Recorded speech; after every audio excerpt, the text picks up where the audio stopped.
और नरेंद्र मोदी अगर ये सोचते हैं तो बहुत बड़ी गफलत में है। आने वाला वक्त इतिहास में जिस तरह से उनको दर्ज करेगा, मुझे लगता है हिटलर की माफिक, जैसे आज जर्मनी के लोग हिटलर का नाम सुन करके थूकते हैं, वैसे ही कहीं नरेंद्र मोदी के साथ ना हो, ये उनको याद रखना चाहिए। वो आपके सामने हाथ फैलाए, 6,000 रुपए का इंतजार करे, हाँ। वो 5 किलो राशन की लाइन में लग करके खड़ा हो और मुंह बंद करके आपका केवल गुणगान करे, आपको भगवान की तरह माने, लेकिन ये देश इनकार करता है, ये देश इसको स्वीकार नहीं करेगा। ये केवल वोटर को खरीदने की कोशिश कर रहे हैं ये 6,000 के जरिए। अगर आप वास्तव में इस देश में किसानों की समृद्धि चाहते हैं, खुशहाली चाहते हैं, तो फिर आपको एमएसपी की गारंटी देनी चाहिए। जिस तरह से आप किसानों को मार रहे हैं, आंसू गैस के गोले छोड़ रहे हैं, पुलिस की लाठियां चल रही हैं, आपने जो तार लगाए हैं, वो मुझे लगता है कि ये उस सड़क पर कांटे नहीं हैं, ये लोकतंत्र की छाती पर कांटे लगाए हैं आपने। आप जो आंसू गैस के गोले छोड़ रहे हैं वो सिर्फ किसानों पर नहीं है, इस देश की अस्मिता पर आप आंसू गैस के गोले छोड़ रहे हैं। नमस्कार। किसानों के लिए ये वक्त बहुत कठिन है। इस वक्त मैं अपने खेतों में हूँ और मेरे साथ प्रोफेसर रविकांत सर हैं और आज इनसे ही बात करेंगे। देखिए, किसानों को 6,000 रुपए की भीख देकर सरकार कहती है कि उनको सम्मान राशि दे रही है। सरकार किसानों को अपने टुकड़ों में पालना चाहती है, उनको अपना गुलाम बनाकर रखना चाहती है। और यही किसान जब एमएसपी की गारंटी की बात करते हैं तो सरकार की छाती दरक जाती है।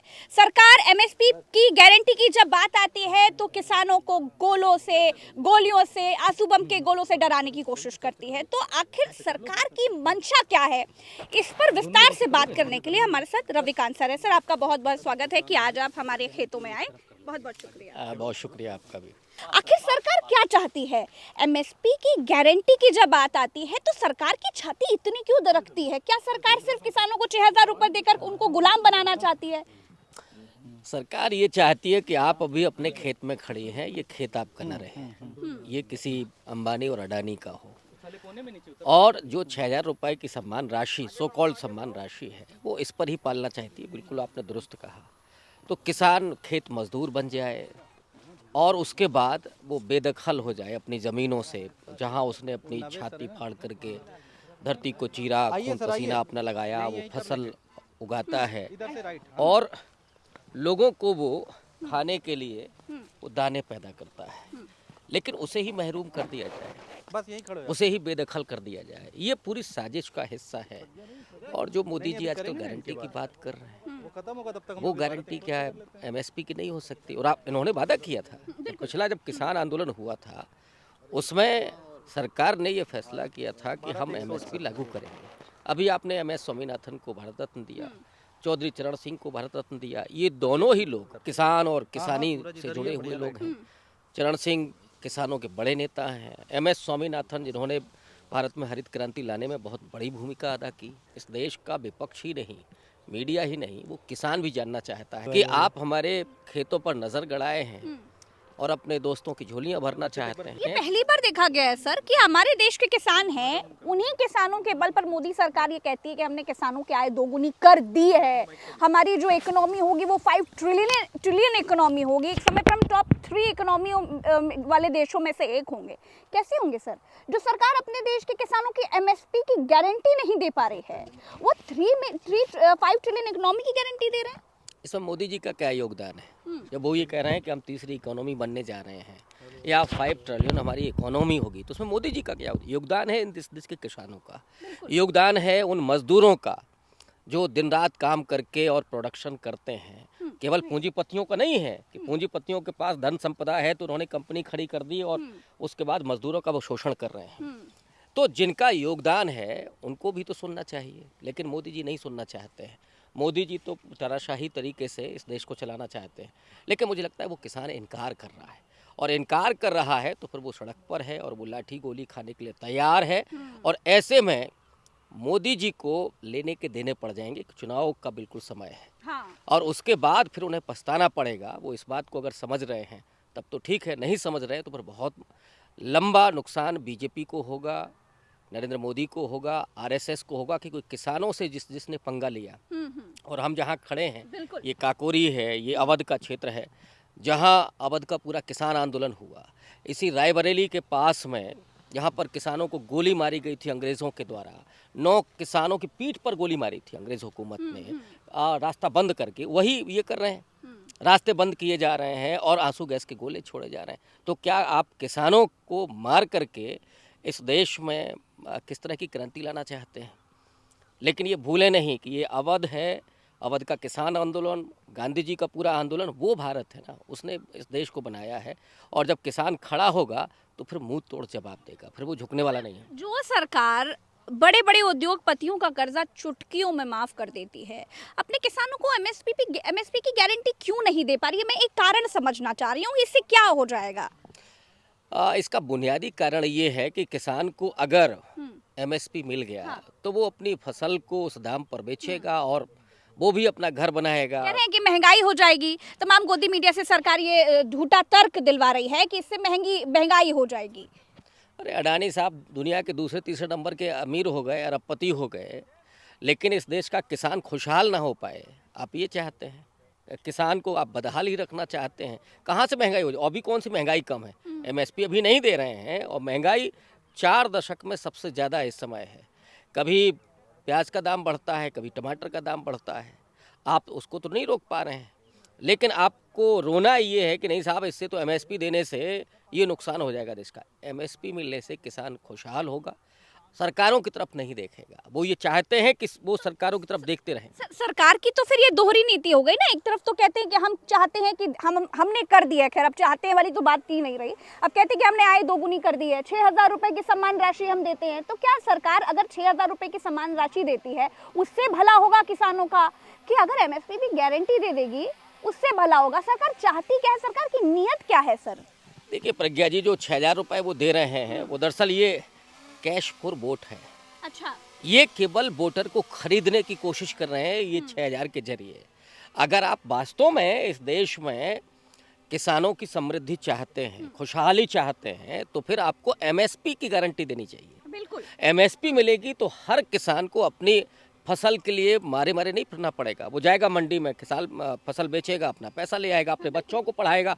लेकिन आप वो नहीं चाहते। आप ये नहीं चाहते हैं कि किसानों के बच्चे पढ़ लिख करके डीएम, कलेक्टर, इंजीनियर बने। 6,000 में बस गुलाम बना कर रखना चाहते हैं। डेफिनेटली उसी मानसिकता को ये पैदा करना चाहते हैं कि ताकि वो हमारे रहमो करम पर जिएं, मोदी की जय जयकार करें। और अभी क्या हो रहा है?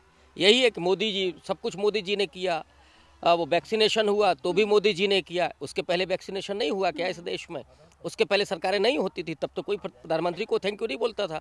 लेकिन अब आपको मोदी का गुणगान करना पड़ेगा, तब आपको 5 किलो राशन मिलेगा, तब आपको 6,000। सर, अगर किसान दिल्ली पहुंचकर आंदोलन करते हैं, अगर किसान दिल्ली पहुंच जाते हैं, उनकी मांग सरकार तक पहुंचती है, तो इससे क्या दिक्कत हो रही है हमारे देश में? सर, ये तो सबका अधिकार है ना, अपने हक के लिए तो लड़ सकते हैं, अपना अधिकार मांग सकते हैं कि नहीं मांग सकते हैं? पंजाब हरियाणा हाईकोर्ट ने इसी बात को कहा और फटकार लगाई सरकार को कि वो उनका राइट है बिल्कुल कि वो जाएं, आंदोलन करें। आर्टिकल 19(1) ये आज़ादी हाईकोर्ट ने कहा, लेकिन उसके बावजूद अभी कल की रिपोर्ट है सर, हमारे तमाम रिपोर्टर, हमारे 2 रिपोर्टर वहां पर है, अपनी जान बचाकर भागे तमाम किसानों के साथ। वहां पर आंसू गैस के बम लगाए जा रहे हैं। नहीं, ये तो उसी तरीके से किसानों को डरा करके, धमका करके, मार करके, और अभी तो लाठियां चलेंगी। ये जिस तरह से कीलें लगाई गई हैं, वो तो किसानों की अपनी हिम्मत देखिए कि वो उसको पार करके जा रहे हैं। बेहतर होता कि प्रधानमंत्री आकर के कहते कि भाई हम बात करना चाहते हैं। ये डेमोक्रेसी ऐसे बनती है। मैं आपको एक उदाहरण देता हूँ। संविधान के बाद, संविधान जब लागू हुआ, एक सन्यासन आकर के पार्लियामेंट के बाहर बैठती है और वो कहती है कि देश को हिंदू राष्ट्र बनाना चाहिए। नेहरू जी उससे बात करते हैं, बोले आपकी बात पर विचार किया जाएगा। ये वो देश है जो नेहरू को ये बार बार गाली देते हैं। वो नेहरू का जब एक महिला कॉलर पकड़ के पूछती है कि आज़ादी मिल गई, आप तो प्रधानमंत्री बन गए, मुझे क्या मिला? तो नेहरू जी का जवाब जानते हैं क्या है? नेहरू जी कहते हैं कि आपको ये मिल गया कि आप प्रधानमंत्री की कॉलर पकड़ करके पूछ रहे हैं कि मुझे क्या मिला। ये है डेमोक्रेसी, असहमति का सम्मान करना। लेकिन मोदी जी को नहीं फर्क पड़ता। मोदी जी केवल अंबानी और अडानी के लिए काम कर रहे हैं घोषित रूप से। बाकी जनता को वो केवल आज्ञा पालक बनाना चाहते हैं और रिश्वत दे करके लोगों को वोटर बनाना चाहते हैं। सर, जिस तरीके से हम देख रहे हैं किसानों को खालिस्तानी, सोशल मीडिया पे एक अलग ही गैंग चल रही है जो किसानों को खालिस्तानी साबित करने में बिल्कुल आतुर है। और ये बात कही जा रही है कि ये उत्तर प्रदेश के किसान नहीं है जी, ये तो बस पंजाब हरियाणा के किसान हैं, इनको ही दिक्कत है। तो ये जो एमएसपी की गारंटी की बात है सर, इससे तो मुझे ऐसा लगता है, अभी मैं तमाम किसानों से बात कर रही थी, उनकी बातों से ऐसा लग रहा था ये तो देश के हर एक किसान के लिए ज़रूरी है। निश्चित रूप से, चाहे वो 1 बीघे का किसान हो या 10 एकड़ का किसान हो, फसल तो मंडी में जाएगी ना, दाम तो सबको मिलेगा। ऐसा तो है नहीं कि पंजाब के किसानों को एमएसपी मिलेगा और उत्तर प्रदेश के किसानों को नहीं मिलेगा। लेकिन पंजाब का जो किसान है वो लड़ाका है, संघर्षशील है और वो एकजुट है। जी। यहाँ पे जो संगठन है वो उतने संघर्षशील नहीं है, वो उतना धीरे धीरे आ रहे हैं। यहाँ तो रेलगाड़ियाँ रोक ली गई हैं, हाँ। लोग यहाँ से भी जा रहे थे। तो यहाँ आप, चूंकि सरकार है आपकी, तो आप दबा रहे हैं, निकलने नहीं दे रहे हैं। पंजाब में तो आम आदमी पार्टी की सरकार है, वो किसान वहाँ तक पहुँच गए। हरियाणा की पुलिस के जरिए आपने रोकने की कोशिश करवाई, और जो आप कर रहे हैं वो तो मुझे लगता है कि सबसे ज़्यादा आप दुखदाई है। जिस तरह से आप किसानों को मार रहे हैं, आंसू गैस के गोले छोड़ रहे हैं, पुलिस की लाठियाँ चल रही हैं, आपने जो तार लगाए हैं, वो मुझे लगता है कि ये उस सड़क पर कांटे नहीं हैं, ये लोकतंत्र की छाती पर कांटे लगाए हैं आपने। आप जो आंसू गैस के गोले छोड़ रहे हैं वो सिर्फ किसानों पर नहीं है, इस देश की अस्मिता पर आप आंसू गैस के गोले छोड़ रहे हैं। आप लोकतंत्र को जिंदा नहीं रखना चाहते, भले ही वो किसान किसी तरीके से जिंदा रहे, तो आप यही चाहते हैं कि वो आपके रहमो करम पर जिए, वो आपके सामने हाथ फैलाए, 6,000 रुपए का इंतजार करे, वो 5 किलो राशन की लाइन में लग करके खड़ा हो और मुंह बंद करके आपका केवल गुणगान करे, आपको भगवान की तरह माने। लेकिन ये देश इनकार करता है, ये देश इसको स्वीकार नहीं करेगा। और मैं एक बार नहीं, बार बार ये कह रहा हूँ कि ये डेमोक्रेसी 150 साल के स्वाधीनता आंदोलन के बाद मिली है। इसे नेहरू ने, अंबेडकर ने, गांधी ने, भगत सिंह ने अपने खून और पसीने से सींचा है। इसको इतनी आसानी से नहीं मिटाया जा सकता। और नरेंद्र मोदी अगर ये सोचते हैं तो बहुत बड़ी गफलत में है। आने वाला वक्त इतिहास में जिस तरह से उनको दर्ज करेगा, मुझे लगता है हिटलर की माफिक, जैसे आज जर्मनी के लोग हिटलर का नाम सुन करके थूकते हैं, वैसे ही कहीं नरेंद्र मोदी के साथ ना हो, ये उनको याद रखना चाहिए। एक और तर्क दे रहे हैं सर, एक और तर्क दे रहे हैं कि चुनाव से पहले ये किसान क्यों निकल आए हैं अपना अधिकार मांगने के लिए, क्या कहेंगे सर? तो कब मांगे अधिकार? वो तो बराबर आप थे, पिछले बार भी थे आंदोलन में, तब आपने झूठ बोला। अब वो कब इंतजार करें, आपसे परमिशन लें कि साहब हम कब करें, चुनाव आप जीत जाएं उसके बाद हम करें। तो उनको जब मौका मिला, उनकी फसलें खड़ी हुई हैं इस तरह से, वो फसल काटने को भी छोड़ करके चले आए हैं, तो उनसे तो पूछिए।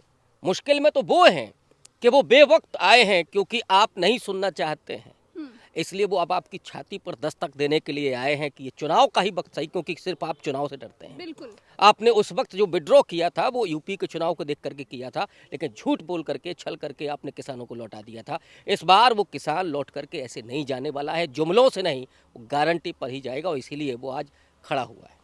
बिल्कुल, तो बहुत बहुत शुक्रिया रविकांत सर, आपने हमें समय दिया, आप हमारे खेतों में आए और किसानों की जो बिल्कुल एकदम विस्तृत चर्चा रही कि एमएसपी की गारंटी देने से सरकार को क्या दिक्कत है, हम इस पर बात कर रहे थे। और देखिए, आज हमने पूरा दिन सिर्फ किसानों को ही समर्पित कर रखा है, आज पूरा दिन सिर्फ किसानों पर ही बात कर रहे हैं, और अभी भी हम डटे हुए हैं कि जो किसान अपनी मांग सरकार तक पहुंचाने का प्रयास कर रहे हैं, उन मांगों के पीछे आखिर कारण क्या है, और उन मांगों के पीछे आखिर सरकार की मंशा क्या है, सरकार क्यों उनकी मांग सुनना नहीं चाहती, क्यों जैसे एमएसपी गारंटी की बात आती है सरकार पूरी ताकत लगा देना चाहती है लेकिन वो आवाज़ बंद कर देना चाहती है। मैं इस वक्त खेतों में हूँ और तमाम किसानों से ही बात कर रही हूँ और अलग अलग लोगों के विचार अब तक पहुँचाती रहूँगी। जुड़े रहिए हमारे साथ। नमस्कार।